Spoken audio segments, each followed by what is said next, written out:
दोस्तों इस वीडियो में दिखाया गया है कि राजा अपने धर्म और राज्य में थे। राज्य को क्यों दान दे देता है, अपने धर्म को क्यों नहीं देता।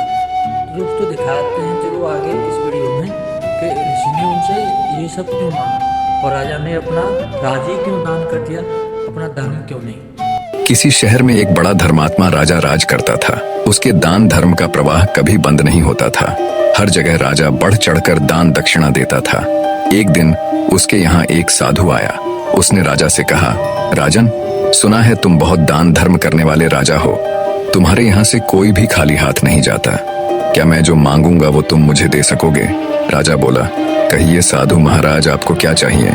साधु ने कहा, या तो 12 वर्ष के लिए अपना राजपाट दे दो या अपना धर्म दे दो। साधु की बात सुनकर पहले तो राजा चिंता में पड़ गया, फिर सोच विचार कर उसने कहा, महाराज, मैंने राजपाट सब आपको दिया, संभालिए इस राजपाट को। इतना कहकर राजा वहां से बिना कुछ लिए सब कुछ छोड़ छाड़ बिल्कुल अकेला चल पड़ा। चलते चलते मार्ग में एक बगीचा आया। वहीं एक कुआं और प्याऊ भी था। बड़ा रम्य स्थान था। राजा वहीं विश्राम करने के विचार से ठहर गया। अगल बगल देखने पर उसे एक जीन कसा हुआ सुंदर घोड़ा दिखाई दिया, जिसके पास एक सुंदर स्त्री बैठी हुई रो रही थी। राजा को स्वभावतः दया आई। उसने उस स्त्री से रोने का कारण पूछा। स्त्री बोली, महाराज, मैं एक राजकुमारी हूँ।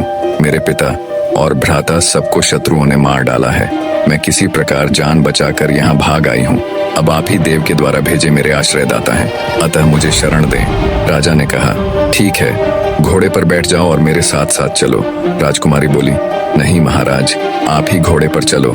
आपके सामने मेरा घोड़े पर बैठकर चलना ठीक नहीं है। राजा घोड़े पर सवार हो गया। चलते चलते दोनों एक दूसरे राजा के नगर में पहुंचे। स्त्री ने कहा, आप शहर जाकर कोई बढ़िया मकान भाड़े पर ठीक करो, तब तक मैं यहीं बैठती हूँ। राजा ने कहा, भाई, मेरे पास एक अधेला भी नहीं है, फिर मकान की बात किस मुंह से करूंगा? स्त्री ने कहा, महाराज, रुपयों पैसों की आवश्यकता हो तो मेरे पास से ले जाओ। और उसने निकाल कर 10 मोहरें राजा को थमा दी। राजा भी मकान ठीक कराया और राजकुमारी को लेकर उसी मकान में गया और उन्हें वहां छोड़कर बाहर से घोड़े और उस स्त्री के लिए भोजन सामग्री ले आया। राजकुमारी ने भोजन तैयार किया और राजा से भोजन करने को कहा। राजा ने कहा, अरे आप भी तो भोजन करो। उसने कहा, नहीं महाराज, पहले आप भोजन कर लें, आपके बाद मैं खा लूंगी। राजा ने भोजन किया, स्त्री ने भी किया। दूसरे दिन उस स्त्री ने कहा, राजन, आपको अधिक कष्ट होता है काम करने में, क्यों ना एक नौकर रख लो।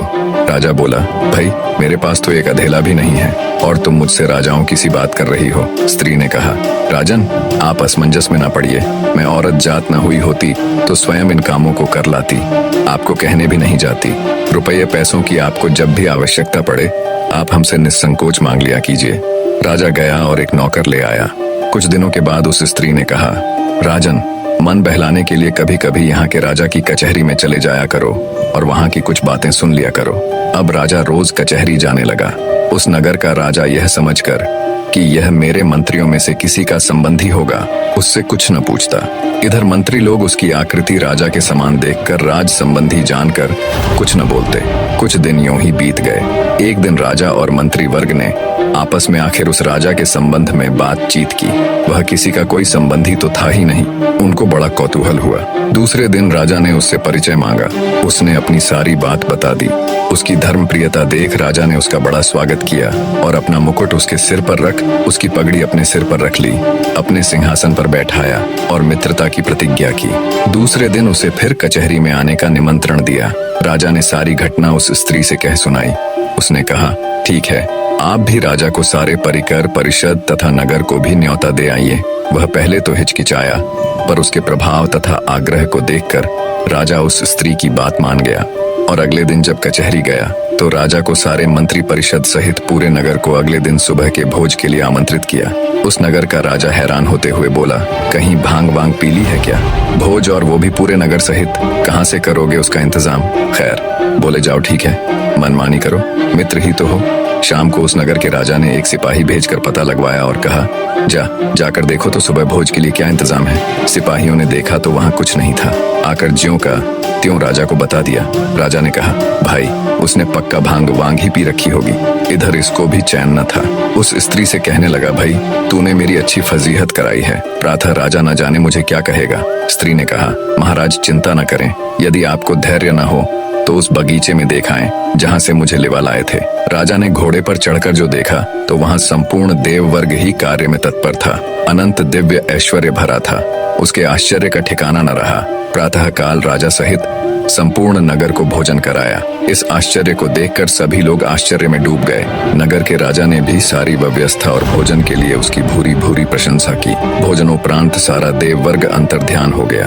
अब उस स्त्री ने कहा, राजन तुमने उस साधु को कितने दिनों के लिए राज्य दिया था, जरा कागज तो देखो। राजा ने देखा तो समय पूरा हो चुका था। स्त्री बोली, तो अब आप भी अपने राज्य में जाओ और अपना राजपाट संभालो। राजा ने कहा, देवी तुम्हें छोड़कर तो मैं एक कदम भी न जाऊंगा। स्त्री बोली, राजन तुम मुझे क्या समझ रहे हो, मैं तुम्हारी स्त्री नहीं हूँ, मैं तो तुम्हारा धर्म हूँ। जब तुमने मुझे नहीं छोड़ा तो मैंने भी तुम्हें नहीं छोड़ा और तुम्हारी स्त्री बनकर तुम्हारे साथ रही और तुम्हें किसी प्रकार का दुख नहीं होने दिया। पर अब जैसी तुम्हारी इच्छा। निष्कर्ष, धर्म के प्रति निष्ठा ही जीवन की वास्तविक सफलता और सुख का मार्ग है। धर्म का पालन करने वाला व्यक्ति चाहे किसी भी परिस्थिति में हो, वह कभी पराजित नहीं होता। धर्म से व्यक्ति न केवल भौतिक सफलता प्राप्त करता है, बल्कि जीवन की गहराई और सत्य को भी समझता है। धर्म के बिना जीवन अधूरा और अराजक हो सकता है, लेकिन धर्म के साथ व्यक्ति हर चुनौती को पार कर सकता है।